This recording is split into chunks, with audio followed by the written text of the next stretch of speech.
Hi guys, welcome to Smart Commerce classes. In today's video, we will be covering the remaining topic of our NPO, जिसमें we will find out how to make income expenditure account and balance sheet by using receipt and payment account. So let's begin.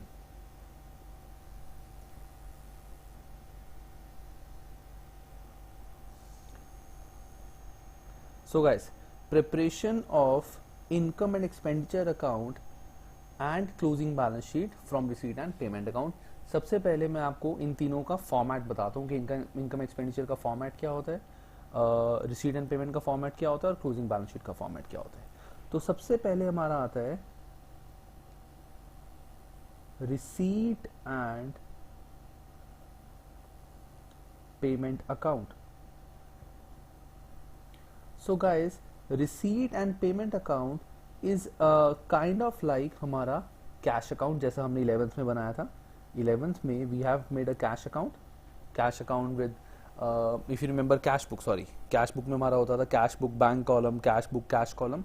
तो same way receipt and payment account हमारा बनता है exactly like हमारा cash account. लेकिन यहाँ पे सिर्फ एक डिफरेंस क्या होता है, लेफ्ट साइड में वी डोंट राइट, हम यहाँ पे बाइफिकेट नहीं करते कैश और बैंक को। हमारा सिर्फ यहाँ पे अमाउंट आएगा, कैश और बैंक को अलग से हम बाइफिकेट नहीं करेंगे। तो एक बार मैं तुम्हारे को ये अकाउंट बना के दिखा देता हूँ। Particular amount,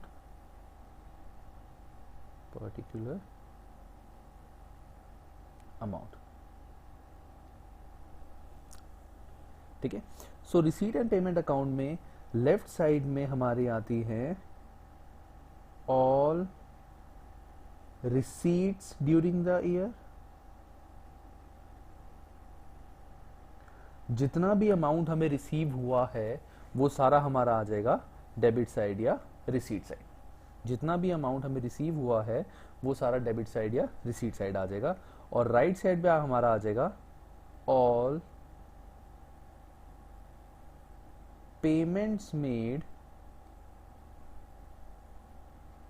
during the year. कि ड्यूरिंग द ईयर जो भी हमने पेमेंट की है वो सारी हमारी यहाँ पे आ जाएगी। लेफ्ट साइड में हमारी आ जाएगी all receipts and right side में आ जाएगी हमारी ऑल पेमेंट्स, ठीक है। और हमारा एक यहां पे आएगा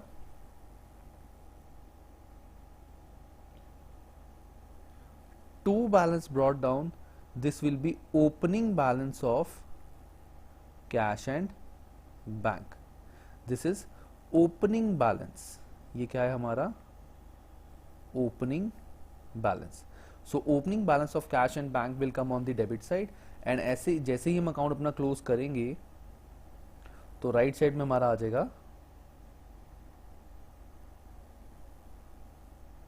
by balance carried down same cash and bank and this is the closing balance, ठीक है। सो guys, receipt and payment account is kind of same like हमारा कैश अकाउंट। और यहाँ पे क्या होगा, लेफ्ट साइड में आ जाएंगी ऑल रिसीट्स, राइट साइड में आ जाएंगी ऑल पेमेंट्स। और लेफ्ट साइड में हमारा आ जाएगा opening cash and bank balance और राइट साइड में closing cash and bank balance, ठीक है। अब इसमें सबसे पहले पॉइंट हमारा आता है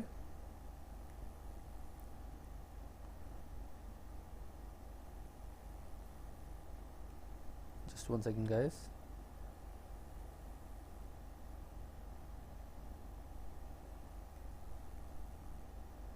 अब सबसे पहले पॉइंट हमारा आता है all receipts during the year से रिलेटेड। ऑल रिसीट्स, अब रिसीट्स जो हमें आती हैं, एक एनपीओ को 3 टाइप की रिसीट्स आ सकती हैं। There can be 3 type of receipts जो एनपीओ में आती हैं। First receipt is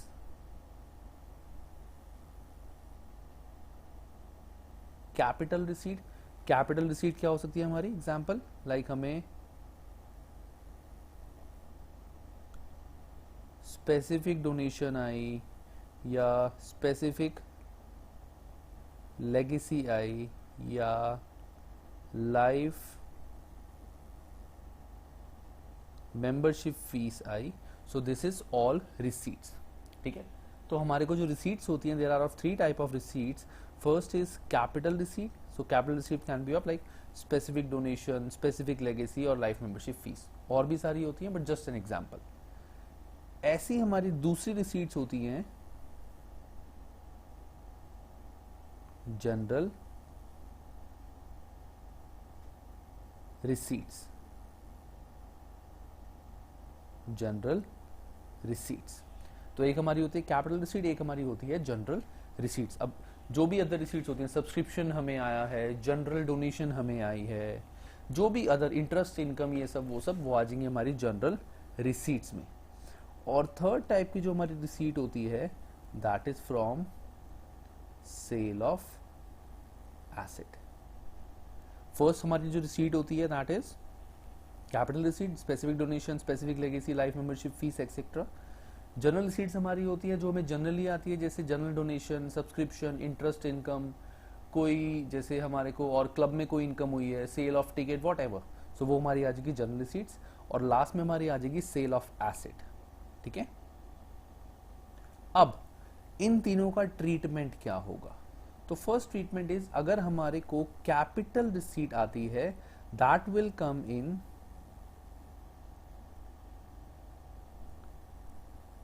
liability side of balance sheet. अगर कैपिटल रिसीट हमें होती है तो वो हमारी liability side of balance sheet में आएगी, that will not come in the income and expenditure account. ठीक है, अगर हमें कोई भी जनरल रिसीट होती है that will go on the income side of income and expenditure account. अगर कोई भी हमें जनरल रिसीट हुई है तो वो हमारी आ जाएगी income side of income and expenditure account. और अगर हमने एसेट सेल करा है, ठीक है, तो इसमें जो बुक वैल्यू है, बुक वैल्यू ऑफ सेल, वो हमारी डिडक्ट होगी। दिस विल बी, एक सेकेंड में थोड़ा ठीक से लिख देता हूं। इसमें दो टाइप की चीजें हमारी निकल के आएंगी। एक हमारा आएगा book value of asset sold, और यहां पे हमारा आ जाएगा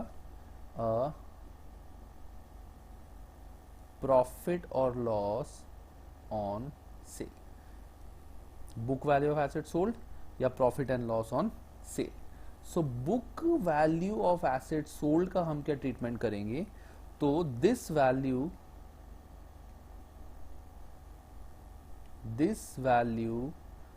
will be deducted from asset side of balance sheet. For example, जैसे हमने हमारे पास वो थे स्पोर्ट्स इक्विपमेंट थे एग्जाम्पल, ठीक है, sports equipment are assets for us. तो अगर हमारे पास स्पोर्ट्स इक्विपमेंट थे 1 लाख के, तो आधे स्पोर्ट्स इक्विपमेंट हमने 40,000 के सेल कर दिए, आधे स्पोर्ट्स इक्विपमेंट हमने 40,000 के सेल कर दिए। मैं यहाँ पे लिख लेता हूँ एक बार कि 1 लाख के मेरे पास स्पोर्ट्स इक्विपमेंट थे, जिसमें से आधे यानी 50,000 के मैंने स्पोर्ट्स इक्विपमेंट सेल कर दिए एट 40,000। ठीक है, तो 50,000 की हमारी बुक वैल्यू थी और सेल कितने के हुए? 40,000। तो जो book value of asset sold है दैट इज 50,000। ये वैल्यू हमारी एसेट साइड में 1 लाख स्पोर्ट्स इक्विपमेंट के आगे से 50 माइनस हो जाएगी कि 1 लाख में से 50 के हमारे इक्विपमेंट सेल हो चुके हैं। और अगर प्रॉफिट या loss on cell of asset हुआ, तो अगर प्रॉफिट हुआ so that will go on income side of income expenditure account, और अगर हमारा लॉस हुआ that will go in expenditure side of income and expenditure account. अगर प्रॉफिट ऑन सेल हुआ तो that will come in the income side, और अगर loss on cell हुआ that will come on the expense side. तो एक चीज याद रखना गाइस, जितनी भी हमारी रिसीट्स होती हैं, रिसीट्स आर ऑफ 2 टाइप्स। एक होती है जनरल, 3 टाइप सॉरी। एक होती है जनरल रिसीट, एक होती है स्पेसिफिक रिसीट और या कैपिटल रिसीट, और एक होती है हमारी receipt from sale of asset. तो कैपिटल रिसीट अगर हमारे को कुछ भी हुई है, कैपिटल रिसीट हमें हुई है, तो कैपिटल रिसीट का हम क्या करेंगे? Capital receipt will go on the liability side of balance sheet. Capital receipt जो भी हमारी होगी वो liability side of balance sheet में जाएगी। ठीक है, जैसे हमने फंड बेस्ड अकाउंटिंग किया था कि अगर हमारा स्पेसिफिक फंड है, जैसे donation receive for specific fund, that is a capital receipt, तो that will be added on the liability side of that fund.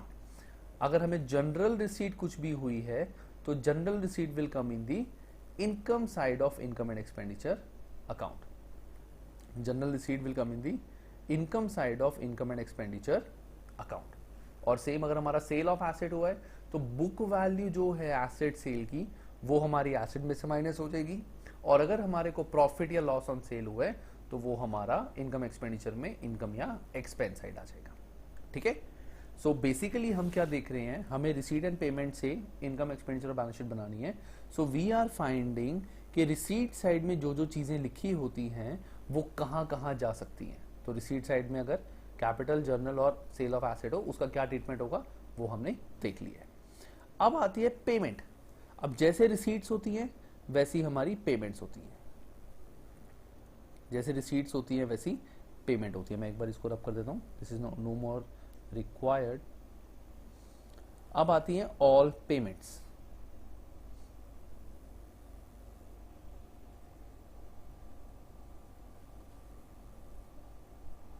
All payments. अब पेमेंट्स भी हमारी 3 टाइप की होती है। ठीक है, फर्स्ट पेमेंट जो हमारी होगी that will B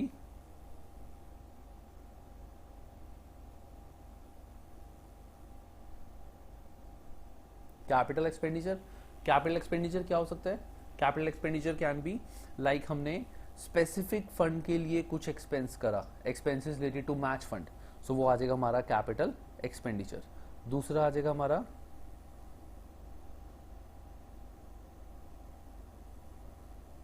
general expenditure.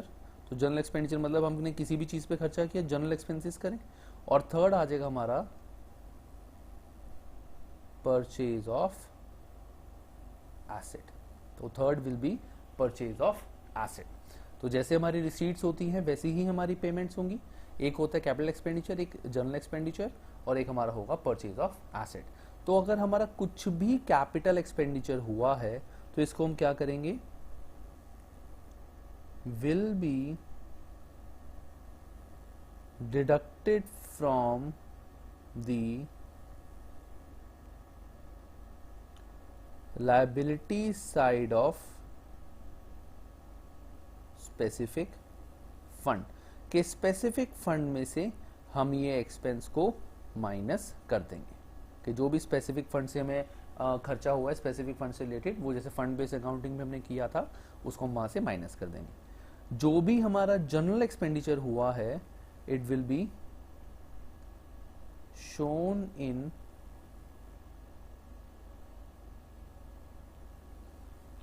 Expenditure side of income and expenditure account. अगर हमारे जनरल एक्सपेंसेस हुए, कोई भी जनरल एक्सपेंसेस हुए जैसे salary, rent, any other expense, that will come on the expenditure side of income and expenditure account. और अगर हमने कोई एसेट परचेज किया, if we have purchased a asset, तो क्या होगा एसेट परचेज होने के बाद, that will come in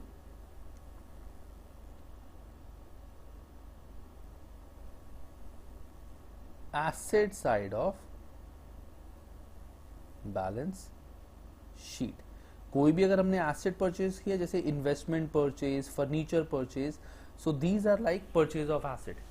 so although these are capital expenditure, but उसको मैंने अलग से बाइफरकेट किया है क्योंकि by capital expenditure I mean जो हमने स्पेसिफिक फंड के रिलेटेड एक्सपेंस किए।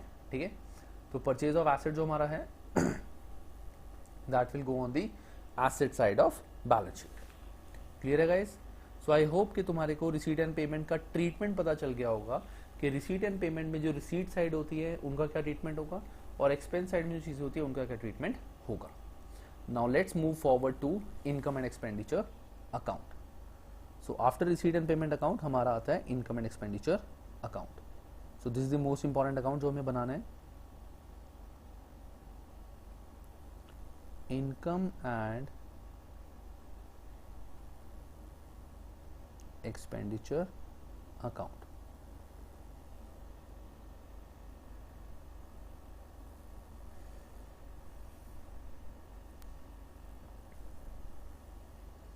सो गाइस इसका फॉर्मेट तुम्हारा होता है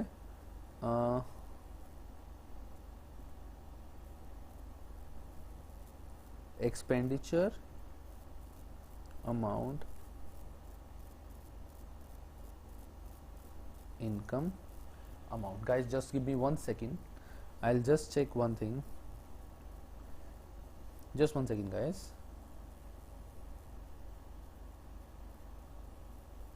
Okay. So guys, एक छोटी सी मिस्टेक होगी मुझसे. That mistake is जो हमारा रिसीट एंड पेमेंट अकाउंट होता है वहां पे दिस इज नॉट पर्टिकुलर. यहां पे we will write receipts and here we will write payments, receipts and payments. ठीक है. So income expenditure account में left is expenditure, right is income. So basically तुम्हारा जो income expenditure account है that is kind of you can say a mix of trading and profit and loss account. So income expenditure account is a mix of trading and profit and loss account. Why am I saying this is क्योंकि जब हमने 11th में final accounts करे थे we are doing accounting for a manufacturing firm. So manufacturing firm के case में trading होती है, सामान लेते हैं, सेल करते हैं, so there is a trading part. लेकिन हमारा एनपीओ के अंदर कोई भी बिजनेस ट्रेड नहीं करते. This is not for profit organisation, they are not selling something. ठीक है. सो उस केस में हम कंबाइन कर देंगे अपना trading and profit and loss account. So expenditure side में हमारे आ जाएंगे ऑल जनरल एक्सपेंसेस. जितने भी हमारे जनरल एक्सपेंसेस हैं वो सारे के सारे हमारे एक्सपेंडिचर साइड में आ जाएंगे. ठीक है. और दूसरी एक और चीज यहां पे क्या आएगी, important part, that is if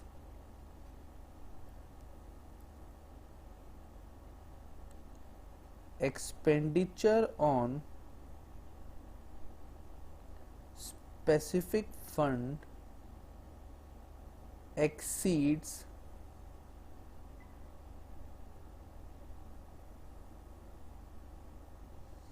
income from that fund. कि if expenditure on specific fund exceeds income from that fund, तो जो भी excess expenditure है, excess expenditure on that fund है वो हमारा यहाँ पे आ जाएगा. ये तुम्हारे को फंड बेस्ड अकाउंटिंग से समझ आ चुका होगा कि मैं किस पॉइंट की बात कर रहा हूँ. ठीक है. तो जितने भी हमारे जनरल एक्सपेंसेस है वो यहाँ आ जाएंगे और ऑल एक्सपेंडिचर अगर स्पेसिफिक फंड से ज़्यादा है उसकी इनकम के तो एक्सेस जो है हमारा यहाँ आ जाएगा. और इनकम साइड में हमारा आ जाएगा all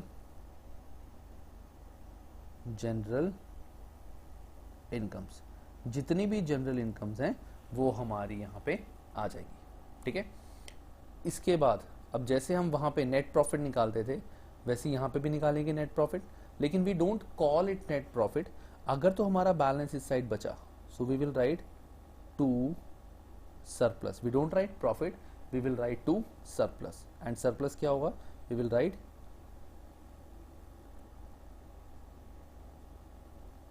access of income over expenditure. कि हमारी इनकम ज्यादा है और एक्सपेंस कम है, दैट्स वाई जो हमारा बैलेंसिंग फिगर है वो इस साइड आ रहा है. ठीक है. अगर ये साइड तुम्हारी ज्यादा है और ये साइड कम है तो जो भी डिफरेंस होगा that will come in the debit side and we will write as surplus. अब सेम वे अगर हमारा बैलेंस राइट साइड में आया so we will write is by deficiency and यहाँ पे we will write excess of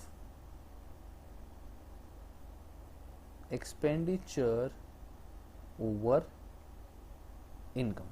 excess of expenditure over income और ये हमारा income expenditure close हो जाएगा. ठीक है guys. So दोबारा से income expenditure account is kind of same as like trading and profit and loss account. सो जितनी भी हमारी जनरल रिसीट्स होंगी that will come on the right side यानी क्रेडिट साइड. जितनी भी हमारी जनरल एक्सपेंसेस होंगे that will come on the debit side और expenditure side.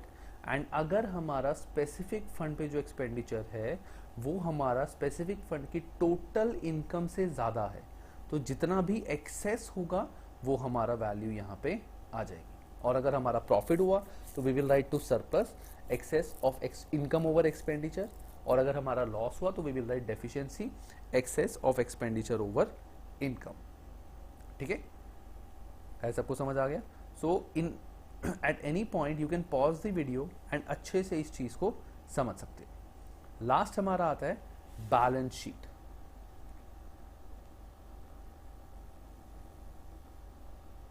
Balance sheet as at जो भी डेट हमें, जिस भी डेट का हमें बनाना है।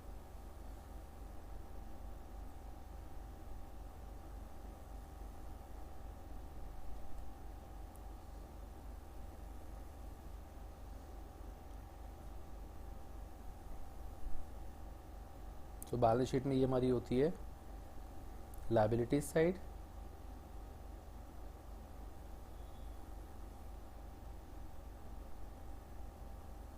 दैट इज लायबिलिटी साइड और दिस इज एसेट साइड। ठीक है, तो सबसे पहले we will talk about liability side. Liability side में क्या आएगा, एक हमारा आएगा कैपिटल फंड, और इसको हम बोलते हैं एक तरह से जनरल फंड, कैपिटल फंड और जनरल फंड। अब इसके रिगार्डिंग हमारा जो भी ओपनिंग बैलेंस था वो यहां आ जाएगा, प्लस हम कर देंगे इसमें, प्लस हम कर देंगे हमारा सरप्लस। अगर कुछ भी सरप्लस है जो हमने इनकम एंड एक्सपेंडिचर से निकाला है वो यहां आ जाएगा। अगर हमारा डेफिशिएंसी है तो वो यहां से माइनस हो जाएगी। ठीक है, अगर तो हमारा सरप्लस है तो ऐड हो जाएगा, डेफिशिएंसी है तो माइनस हो जाएगी, और जो भी नेट बैलेंस आएगा वो यहां आ जाएगा। दिस इज कैपिटल फंड और जनरल फंड। उसके बाद हमारा आता है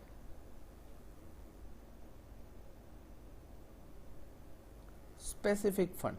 कोई भी स्पेसिफिक फंड हमारा हो सकता है, मैच फंड, टूर्नामेंट फंड, ये फंड, वो फंड, किसी भी नाम से अगर फंड हो दैट इज हमारा स्पेसिफिक फंड। तो स्पेसिफिक फंड में सेम हमारा ओपनिंग बैलेंस किया था।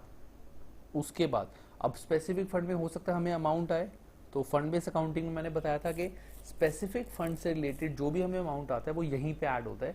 We won't write that in income and expenditure account. So specific fund से रिलेटेड जो भी हमारी इनकम आई है that will come here. So यहाँ पे हमारा ऐड हो जाएगा प्लस डोनेशंस, अगर स्पेसिफिक डोनेशन है हमारी, प्लस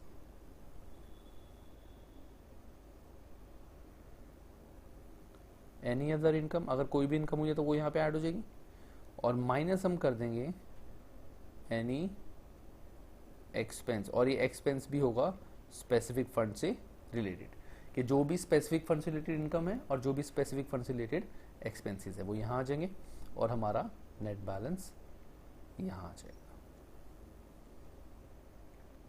ठीक है गाइस, इसके बाद हमारा लास्ट में आ जाएगा एनी अदर लायबिलिटीज। अदर जितनी भी लायबिलिटीज है वो हमारी यहाँ आ जाएंगी। अब अदर लायबिलिटीज क्या हो सकती है, जैसे आउटस्टैंडिंग एक्सपेंसेस हो गया, क्रेडिटर्स हो गए, बिल्स पेबल हो गए, जो भी हमारे अदर एक्सपेंस लायबिलिटीज हैं वो यहाँ आ जाएगा। अब यहाँ हमारे आ जाएंगे राइट साइड में all assets and investments. All assets and investment, जितने भी हमारे एसेट्स थे, जितनी भी इन्वेस्टमेंट्स थी वो सारी की सारी हमारी एसेट साइड में आ जाएगी। और सेम वे जैसे हम फाइनल अकाउंट्स करते थे, इस बैलेंस शीट का total will also match. The total of this balance sheet will always match. ठीक है, this is the format for income expenditure account, हमारा receipt and payment account. And receipt and payment account से हम income expenditure और balance sheet कैसे बनाएंगे। So receipt and payment account में जो भी हमारी रिसीट्स होंगी वो तीन टाइप की होंगी। तो जो कैपिटल रिसीट होगी वो बैलेंस शीट में लायबिलिटी साइड चली जाएगी, जो जनरल रिसीट होगी वो इनकम साइड इनकम एक्सपेंडिचर में आ जाएगी, और सेल ऑफ एसेट में बुक वैल्यू हमारी एसेट साइड से माइनस हो जाएगी, और प्रॉफिट एंड लॉस, अगर प्रॉफिट हुआ तो इनकम साइड में, लॉस हुआ तो एक्सपेंस साइड में। ठीक है, ऐसे ही करके हमारे एक्सपेंसेस का है। तो गाइस एक बार अच्छे से पढ़ लेना, कोई भी डाउट हो मुझसे पूछ लेना। वीडियोस में मैं फुल फ्लेज क्वेश्चंस नहीं करवाऊंगा। इफ यू वांट कि फुल फ्लेज क्वेश्चंस भी करने हैं so I can make a live video या I can share my Skype ID with you, जहां पे मैं तुम्हें फुल फ्लेज क्वेश्चन पूरा समझाऊंगा, फुल फ्लेज क्वेश्चन करके दिखाऊंगा। ठीक है guys, so this is format of income expenditure and balance sheet. Clear है गाइस? ठीक है। अब मेरे पास कुछ स्टूडेंट्स की डिमांड आई थी, उन्होंने बोला था कि सर हमें आप सब्सक्रिप्शन अकाउंट बनाना भी सिखा दो और हमें आप ये भी सिखा दो कि कैपिटल वर्क इन प्रोग्रेस का क्या करते हैं। ठीक है, तो ये दोनों चीजें भी मैं तुम्हें बता देता हूं। सो सबसे पहले हमारा आता है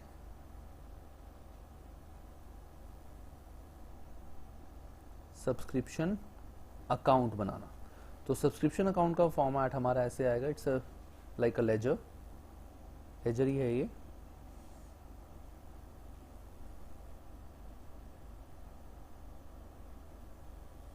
तो सेम हमारे यहाँ पे पर्टिकुलर अमाउंट, पर्टिकुलर अमाउंट। ठीक है, सबसे पहले outstanding subscription, outstanding in the beginning या अक्रूड इन द बिगनिंग, उसका मतलब क्या होता है कि सब्सक्रिप्शन हमें स्टार्टिंग में आनी है, जो सब्सक्रिप्शन हमें आनी होती है that is a asset for us, कहते हैं ना accrued asset, accrued income. So this is a asset for us. तो एसेट का बैलेंस क्या होता है? डेबिट। सो यहां पे हमारा आ जाएगा to balance brought down and this will be outstanding at the beginning. Outstanding at the beginning हमारी यहां आ जाएगी। तो आउटस्टैंडिंग एट द बिगिनिंग अगर यहां आ जाएगी तो यहां राइट साइड में, क्रेडिट साइड में हमारी आ जाएगी by balance carry down and this will be outstanding at the and, कि आउटस्टैंडिंग एट द एंड हमारी यहां आ जाएगी। तो outstanding at the beginning will come on the debit side and outstanding at the and will come on the credit side. ठीक है, अब outstanding in the beginning अगर हमारी डेबिट साइड आती है तो prepaid in the beginning right side आ जाएगी। तो same way by balance brought down this will be pre received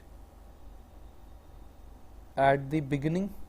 तो pre received at the beginning यहां आ जाएगी। So pre received at the beginning अगर यहां आ जाएगी तो ऑब्वियसली एंड वाली इधर आ जाएगी। टू बैलेंस कैरी डाउन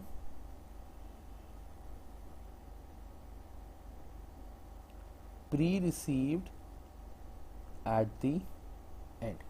ठीक है गाइस, ये प्लीज याद रखना, ये सबसे इंपॉर्टेंट पॉइंट है। सबसे इंपॉर्टेंट पॉइंट क्या है कि अगर हमारा आउटस्टैंडिंग इन द बिगिनिंग है तो वो डेबिट साइड आएगा। अगर तुम सिर्फ यही पॉइंट याद कर लो कि outstanding at the beginning subscriptions, I am talking about subscription, subscription is a income, outstanding in the beginning हमारा डेबिट साइड आता है क्योंकि that is a asset for us. तो अगर तुम ये याद कर लोगे तो बाकी सब ऑटोमेटिकली याद हो जाएगा। कैसे? आउटस्टैंडिंग इन द बिगिनिंग अगर तुम्हारा आउटस्टैंडिंग इन द बिगिनिंग इस साइड आता है तो outstanding at the end opposite side आ जाएगा। तो same way outstanding in the beginning अगर लेफ्ट साइड था तो pre received in the beginning right side हो जाएगा या क्रेडिट साइड हो जाएगा। तो pre received in the beginning यहां पे है तो pre received at the end यहां आ जाएगा।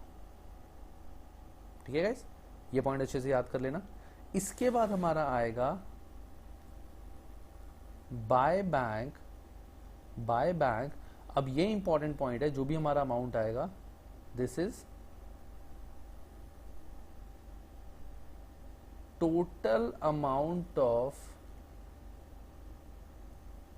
Subscription received. यहां पे टोटल अमाउंट ऑफ सब्सक्रिप्शन आएगा। जैसे अगर हमें बाइफर्केट करके दिया हुआ है 2018, 2019, 2020 जो भी अमाउंट है, तो इन तीनों का टोटल जो भी हमारा होगा that will come on this side. तो this will be total amount received from subscription. हमने जैसे क्वेश्चन किया था कि अगर स्पेसिफिक हमें अलग से बाइफर्केट है तो हम यहां से निकालेंगे। वो सिर्फ उस केस में है कि अगर तुम दूसरे वाला मेथड यूज करते हो, एक टेबल वाला। अगर तुम लेजर बना के करते हो, यहाँ पे तुम्हारा टोटल अमाउंट आएगा, ये अलग वाला अमाउंट नहीं आएगा। ठीक है गाइस, और लास्ट पॉइंट यहाँ पे एक एडिशनल पॉइंट जो तुम्हारा आएगा that will be by subscription written off. Written off का मतलब क्या होता है कि अगर इन केस तुम्हें let's say for example example 2018 के आउटस्टैंडिंग जो सब्सक्रिप्शन थे दैट वाज 20,000, और तुम्हें जो रिसीट एंड पेमेंट अकाउंट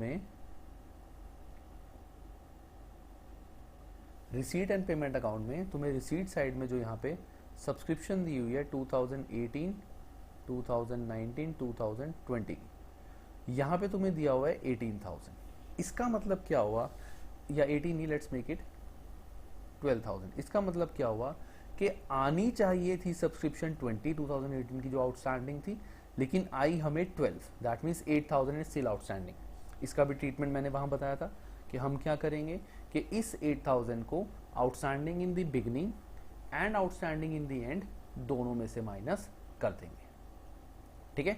लेकिन यहाँ पे ऐसा कुछ करने की हमें जरूरत नहीं है, यहाँ पे ऐसा कुछ नहीं करना, यहाँ ऑटोमेटिकली हमारा आंसर आ जाएगा। लेकिन अगर इन केस क्वेश्चन में एक और लाइन लिखी हुई है कि 2018 की जो सब्सक्रिप्शन थी उसमें से लेट्स से 5,000 इज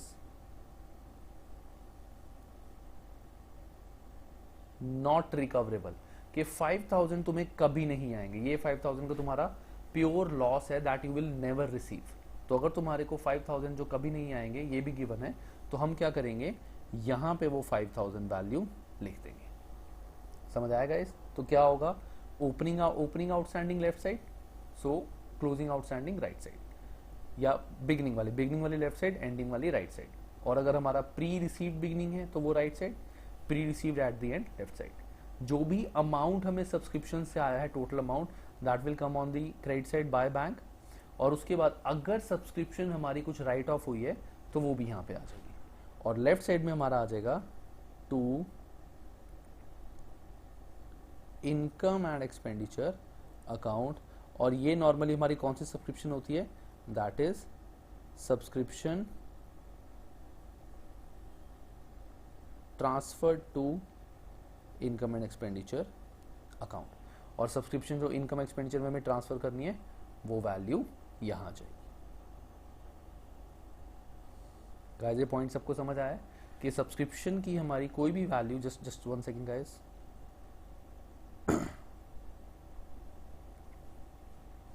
कि सब्सक्रिप्शन जो भी हमारी इनकम एक्सपेंडिचर में जाएगी that will B this value, ठीक है। सो ये वाला मेथड कहाँ पे यूज हो सकता है कि कई बार हमें ओपनिंग सब्सक्रिप्शन भी दी होती है, या subscription as per profit and loss भी, सॉरी रिसीट एंड पेमेंट भी दी होती है, और कई बार हमें टोटल सब्सक्रिप्शन जो इनकम एक्सपेंडिचर में आएगी वो भी दी होती है।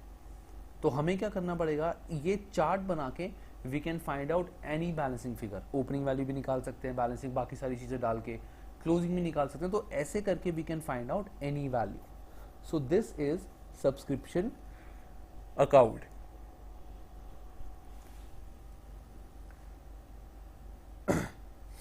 इसके बाद हमारा लास्ट आता है गाइस, इसके बाद हमारा आता है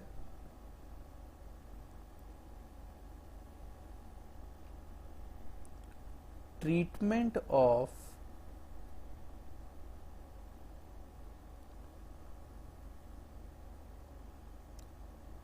capital work in progress. Treatment of capital work in progress.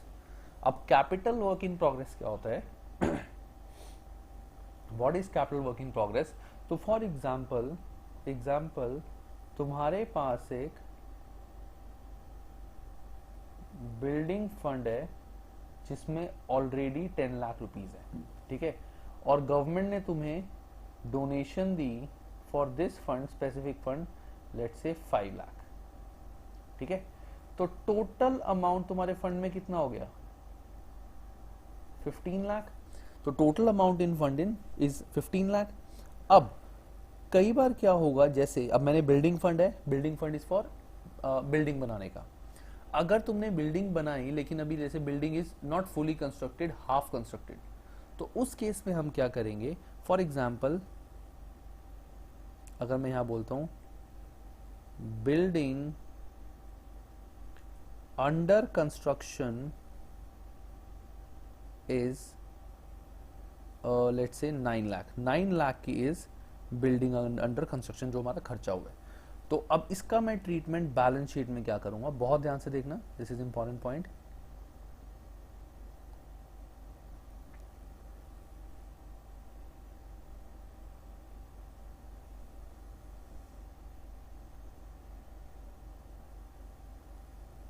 liabilities amount assets amount। सो इसका ट्रीटमेंट मैं क्या करूंगा बैलेंस शीट में, सबसे पहले एक तो अब मेरा आएगा building fund, this is specific fund. तो let's talk about specific fund first. तो सबसे पहले मैं यहां पे लिखूंगा मेरा ओपनिंग बैलेंस 10 लाख, प्लस मैं करूंगा यहां पे डोनेशन जो मुझे मिली है दैट इज फॉर 5 लाख। तो टोटल अमाउंट कितना हो गया मेरा 15 लाख। और यहां से I will reduce expenses on building. अब बिल्डिंग पे 9 लाख के मेरे एक्सपेंसेस तो हुए and this expenses is from specific fund, तो वो मैं यहां से माइनस कर दूंगा और यहां वैल्यू मेरी आ जाएगी 6 लाख। तो ये तो होगा इसका फर्स्ट ट्रीटमेंट, नॉर्मल ट्रीटमेंट। अब दूसरी चीज, बिल्डिंग अगर मैं बनाऊंगा तो बिल्डिंग बनाने से क्या होगा, मेरा एक एसेट बनेगा, और अगर एसेट बनेगा तो यहां पे बिल्डिंग मैं लिख देता हूं यहां पे अंडर प्रोसेस। तो बिल्डिंग अंडर प्रोसेस यहां पे 9 लाख आना चाहिए कि जो मैंने खर्चा बिल्डिंग में किया भी अंडर प्रोसेस है, बट बिल्डिंग तो बन रही है ना, एसेट तो बन रहा है, तो वो खर्चा हमारे यहां आना चाहिए। सो अगर ये चीज यहां आएगी, साथ ही इसका सेकंड ट्रीटमेंट क्या होगा guys, this is very important. एक तो हम ये चीज तो करेंगे, ये तो हमारा नॉर्मल है जो हमें करना है, ये तो हमारा नॉर्मल है जो हमें करना है। अब दूसरा ट्रीटमेंट क्या होगा, एक हमारा बिल्डिंग एसेट साइड पे आ जाएगी, और दूसरा जो भी हमारा कैपिटल फंड या जनरल फंड होगा, जो भी हमारा कैपिटल फंड और जनरल फंड होगा, उसका जो भी ओपनिंग बैलेंस होगा उसमें हम ये अमाउंट ऐड कर देंगे और लिख देंगे यहां पे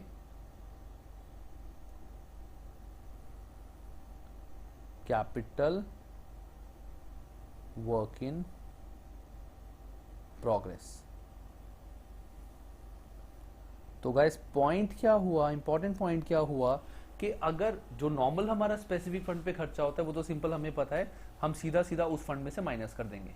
लेकिन अगर ये बिल्डिंग फंड है, if this is a building fund या स्पेसिफिक एसेट फंड है, तो एसेट फंड से रिलेटेड जो भी खर्चा होगा एसेट बनाने का वो हमारे यहां आ जाएगा। प्लस उसके दो ट्रीटमेंट और आएंगे कि एक तो उससे एसेट बनेगा तो उसको एसेट साइड लिख देंगे, और सेम अमाउंट हमारा कैपिटल फंड में भी ऐड हो जाएगा। ठीक है, सो this is the treatment of capital work in progress. तो यहां पे गाइस मेरा ये एनपीओ चैप्टर खत्म होता है।